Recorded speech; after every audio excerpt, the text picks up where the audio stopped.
আসলে আমাদের এই ক্ষুদ্র মাঝারি শিল্পের যে এই খাতের মানে এই উপখাতের ছোট উদ্যোক্তারা কিন্তু সত্যি সত্যি অবহেলিত, তার মধ্যে আবার অধিক অবহেলিত নারী উদ্যোক্তারা।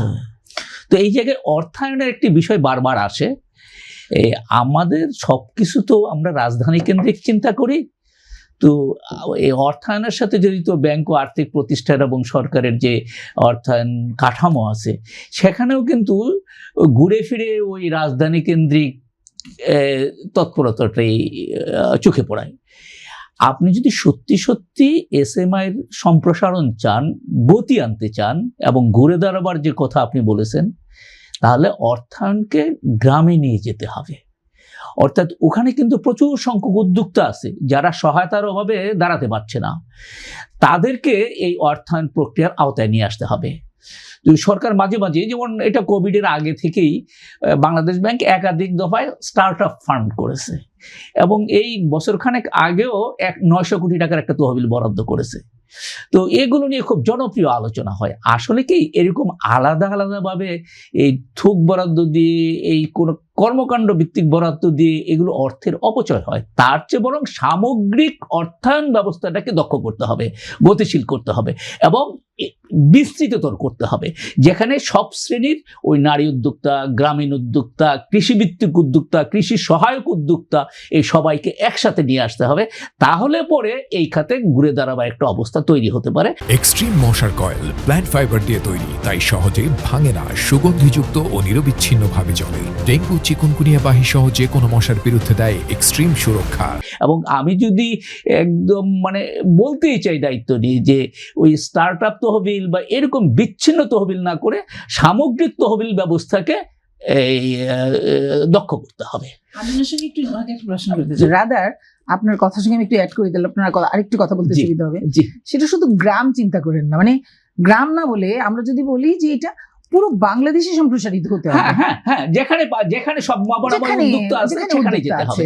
আর এখানে আরেকটি বাক্য যোগ করে আমি আপনার শিল্পনগরীতে আসছি, সেটি হচ্ছে যে শিক্ষিত তরুণদেরকে উদ্যোক্তা হিসেবে গড়ে তোলবার ব্যাপারে কিন্তু আমরা মুখে বলি, এই জনসভার আলোচনায় বলি, কিন্তু বাস্তব ক্ষেত্রে শিক্ষিত তরুণদেরকে একদম ধরে শিখিয়ে উদ্যোক্তা বানিয়ে ফেলবার যে চমৎকার একটা সুযোগ এই মুহূর্তে দেশে আছে, কর্মসংস্থানের বিবেচনা থেকে যেটি গুরুত্বপূর্ণ, সেই কাজটি কিন্তু আমরা করছি না।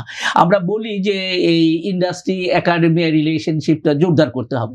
এই যে বিশ্ববিদ্যালয়ের ছেলে মেয়েদেরকে আমরা কেন আমাদের ব্যাংকগুলো, অর্থায়ন প্রতিষ্ঠানগুলো, সরকারের সংশ্লিষ্ট দপ্তরগুলো ওই বিশ্ববিদ্যালয়ের ছেলে মেয়েদের কাছে যে বলছে না যে তোমরা ওই চাকরি না খুঁজে তোমরা উদ্যোক্তা হও, আমাদের কাছে এই সুযোগ সুবিধাগুলো আছে, তোমরা এগুলো নিয়ে তোমরা দাঁড়াতে পারো।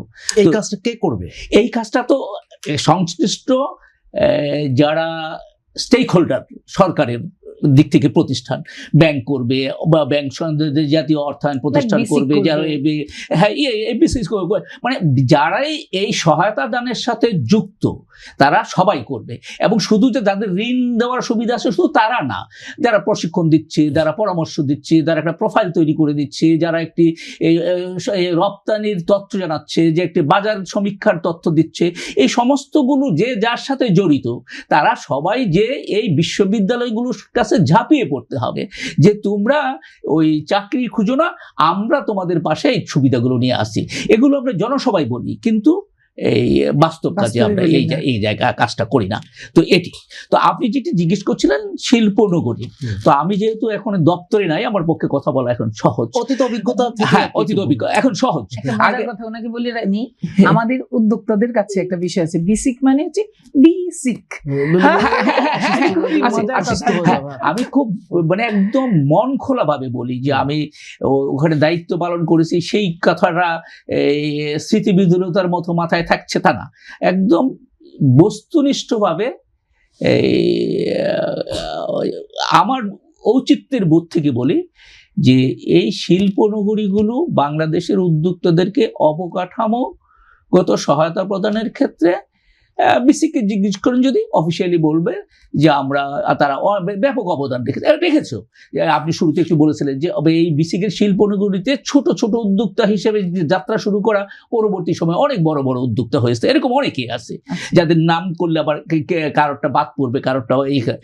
কিন্তু এর রক্ষণাবেক্ষণ এবং উদ্যোক্তাদের প্রত্যাশিত মান অনুযায়ী কিন্তু বিসিক এই কাজটি করতে পারে নাই। 1, 2 নম্বর হচ্ছে এই সমস্ত প্লট বরাদ্দ দানের ক্ষেত্রে সব সরকারের সময়, সব রাজনৈতিক সরকারের সময় যথেষ্ট পরিমাণে এই রাজনৈতিক প্রভাব কাজ করেছে।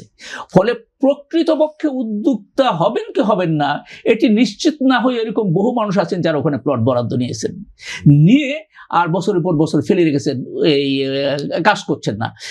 যদি বেশি চাপাচাপি যখন কন্টিনিউসলি হতে থাকে তখন উনি একটা মামলা ঠুকে দেয় বা অন্য একটা এই রাজনৈতিক প্রভাব বিস্তারের চেষ্টা করে, অর্থাৎ ওই প্লটটাকে ধরে রাখবার চেষ্টা করে। এবং ধরেন এটি তো সাবসিডাইজড প্লট, দাম তো অল্প দামে নেওয়া, তারপর হয়তো এক পর্যায়ে যখন আর চাপ সামলাতে না পারে তখন হয়তো অনেক বেশি দামে কারো কাছে হস্তান্তর করে দেয়। বিক্রি করার তো উপায় নেই, কারণ এটা লিজ সম্পত্তি, এটা বিক্রি করার সাফকাওলা বিষয় না। তো এটি একটি। আর অন্যদিকে যেটি হচ্ছে বিসিক সত্যি এই মানে যেটি উদ্যোক্তাদের দিক থেকে যদি চিন্তা করেন যে এই প্লট দাঁড় করিয়ে দেওয়ার পরে এগুলোকে তার ব্যবহার উপযোগীভাবে রক্ষণাবেক্ষণ বেসিক করতে পারছে না। তার ড্রেনটা ঠিক নাই, তার বিদ্যুৎ ঠিক মতো নাই, তার গ্যাস নাই, তার পানি নাই, তার ওয়েস্টেজ ম্যানেজমেন্ট ঠিক নাই, রাস্তাঘাট নাই। ওই এইগুলো বিসিকের তো দায়িত্ব। হ্যাঁ, বিসিকের দায়িত্ব। এখন বিসিক যে কারণে বিসিক হচ্ছে তার গুরুত্বটা আমি মনে করি আর কি, এখন মন খোলাভাবে বলি, তার গুরুত্বটা নীতি নির্ধারক পর্যায়ে সঠিকভাবে তুলে ধরতে পারছে না। এই যে যদি পারতো তাহলে বলতে হতো যে এই যে নতুন আরো 100টা অর্থনৈতিক জোন তৈরি করার চেয়ে বেশি জরুরি হচ্ছে যেগুলো তৈরি হয়েছে সেগুলোর যথাযথ রক্ষণাবেক্ষণ, এগুলোকে দ্রুত উদ্যোক্তাদের ব্যবহার উপযোগী করে তোলা। কারণ আমি নতুন অর্থনৈতিক জোন তো দাঁড়া করতে সময় লাগবে, তার বিনিয়োগ দরকার হবে, তার অনেক শ্রম। আমি সেটাতে যাবো কেন? এই ছোট দেশে এত জায়গা সম্পত্তি নষ্ট না করে যেটি দাঁড়ানো আছে সেটাকে আমি কাজে লাগাই। এই অপটিমাম ইউটিলাইজেশনের কাজটি বেশি করতে পারছে না, নানা কারণে আছে। তার নিজস্ব দুর্বলতা, প্রাতিষ্ঠানিক দুর্বলতা, দক্ষতার ঘাটতি এটা আছে।